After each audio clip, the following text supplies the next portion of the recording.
क्या आप इस स्टेज पे हैं जहां आपके डॉक्टर ने स्पाइन सर्जरी की संभावना का बस जिक्र ही किया है और आपका दिल कह रहा है शायद कोई और रास्ता हो, या हो सकता है आप अभी उस स्टेज पे ना भी हो, लेकिन आस पड़ोस में होती स्पाइन सर्जरी से डर लगता है कि कहीं ऐसा ना हो कि कल मुझे भी ऑपरेशन करवाना पड़े, चाहे वो L4 L5 S1 के पेशेंट्स हों या सर्वाइकल के, चाहे वो स्लिप डिस्क के पेशेंट्स हों या sciatica के। इस वीडियो में हम हर उस इंडिविजुअल की बात करेंगे जिसको स्पाइन प्रॉब्लम ने किसी न किसी रूप में परेशान किया है और कैसे वो सब अपनी परेशानी के अलग अलग स्टेज के हिसाब से स्पाइन सर्जरी अवॉइड करने की तरफ कदम ले सकते हैं। Stay till the end because हम उन इम्पोर्टेंट सिचुएशंस और बीमारियों के बारे में भी बात करेंगे जहां सर्जरी अवॉइड करना रिस्की होता है। कहीं आपका केस उनमें से तो नहीं? We will check that out. Let us start with the stage जिसमें स्पाइन सर्जरी को अवॉइड करने की कोशिश मैक्सिमम फायदा देती है।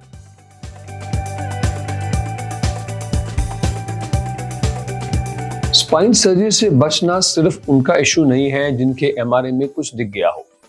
सर्जरी से बचने की जर्नी शुरू होती है जब सीवियर पेन के 1-2 एपिसोड्स भी हुए हों।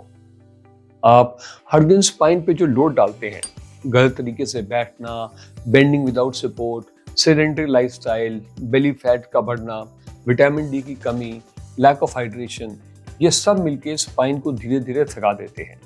और एक दिन जब डिस्क फट जाती है या किनार लिमिट से ज्यादा नैरो हो जाती है, हम कहते हैं प्रॉब्लम अचानक से आ गई। नहीं, ये सडन नहीं होता, ये स्पाइन का बर्नआउट होता है। अगर आप अभी इस स्टेज में हैं, then this is the time to get conscious. अपने पोस्चर, बेंडिंग, लिफ्टिंग हैबिट्स पे ध्यान दीजिए। कंटिन्यूअस लॉन्ग सिटिंग्स अवॉइड कीजिए। बॉडी वेट को कंट्रोल में रखना, स्मोकिंग अवॉइड करना, मूवमेंट रिलेटेड प्रिकॉशंस को फॉलो करना, ये सब स्पाइन को डैमेज होने से बचाते हैं और फ्यूचर सर्जरी के रिस्क को ड्रामेटिकली कम कर सकते हैं। इन पहलुओं को और डिटेल में समझने के लिए you can go through the videos dedicated to these topics. पर जिन लोगों के दर्द की इंटेंसिटी और फ्रीक्वेंसी इन सब के बावजूद बढ़ रही है, वो क्या कर सकते हैं सर्जरी से बचने के लिए?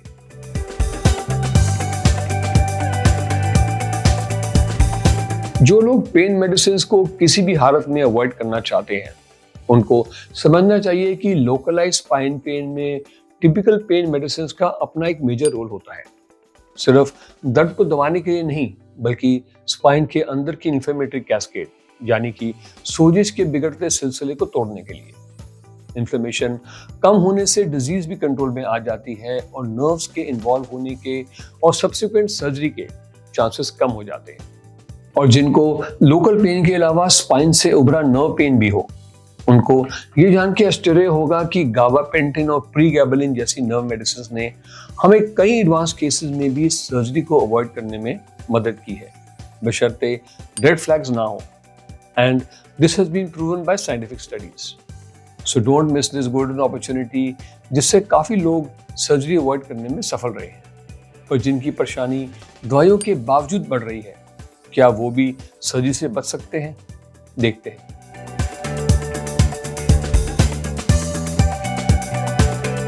ह्यूमन नेचर है आसान रास्ते पकड़ना।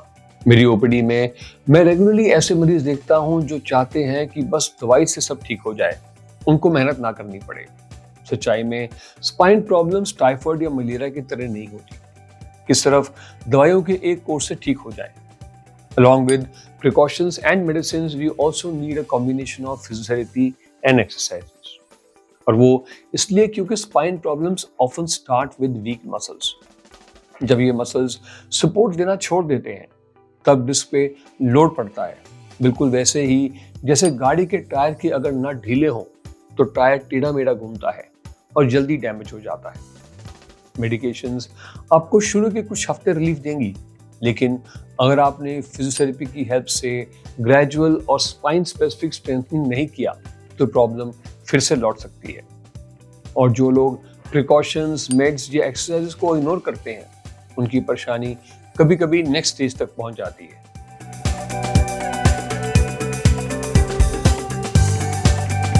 हर बैक या नेक पेन मस्कुलर नहीं होता, ये हमने पिछले कुछ एपिसोड्स में भी देखा था। अगर पेन का पैटर्न चेंज हो रहा है, जैसे आर्म या लेग में जा रहा है, या ज्यादा देर खड़े होने में परेशानी हो रही है, या पेन फ्री वॉकिंग डिस्टेंस कम हो रहा है, तो इन्वेस्टिगेशंस लाइक एमआरआई जरूरी है।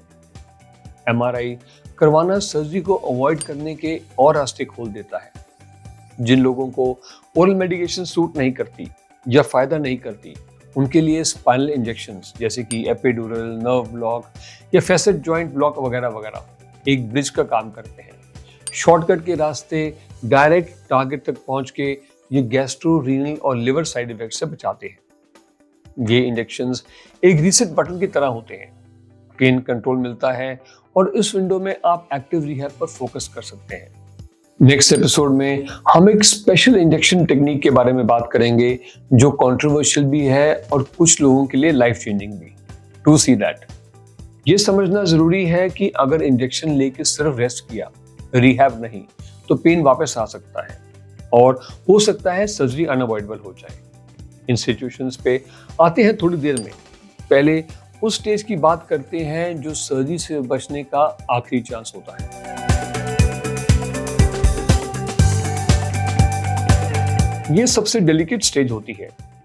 अभी कमजोरी नहीं आई और यूरिन स्टूल्स भी नॉर्मल है, बट कैनाल टाइट है, लेग या आर्म में बर्निंग है, लंबा चलने में भी दिक्कत है और डॉक्टर बिगड़ती हालत को देख के सर्जरी सजेस्ट कर रहे हैं।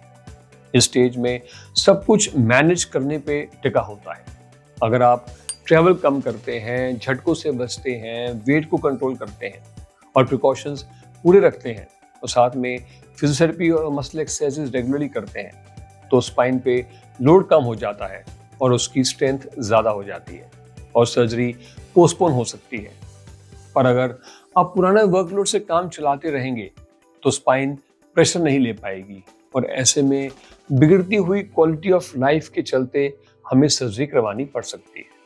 अब उस ग्रुप ऑफ पेशेंट्स की बात करते हैं जहां स्पाइन सर्जरी हमें एक इमरजेंसी के रूप में करवानी पड़ती है।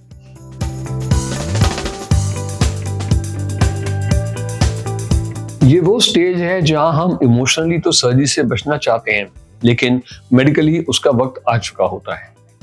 अगर आपको हाथ या फुट में वीकनेस आ गई है, या नमनेस फैल गई है, या चाल बिगड़ने लगी है, या ब्लैडर बाउल पर कंट्रोल नहीं रहा, तो नर्व सिग्नल्स कट हो रहे हैं और नर्व के सिग्नल्स अगर लंबे समय तक बंद रहें तो परमानेंट डैमेज भी हो सकता है।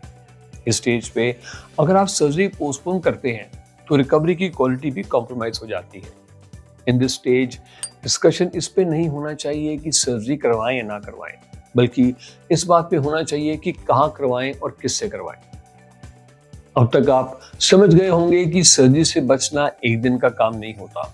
इसमें प्रिवेंशन, अटेंशन, करेक्शन और टाइमली एक्शन का कॉम्बिनेशन रखना पड़ता है। हर स्टेज पे आपके हाथ में कुछ होता है और एक मौका होता है सर्जरी से बचने का। और जैसे जैसे हम इन प्रिवेंटिव, करेक्टिव और ट्रीटमेंट ऑप्शंस को मिस करते रहते हैं, सर्जरी के चांसेस बढ़ते रहते हैं। जो लोग स्पाइन प्रॉब्लम्स के डिफरेंट स्टेजेस पे हैं, उनके साथ डू शेयर दिस वीडियो। हो सकता है उनकी भी सर्जरी अवॉइड हो जाए। मिलते हैं अगले वीडियो में। Till then, stay healthy and stay focused.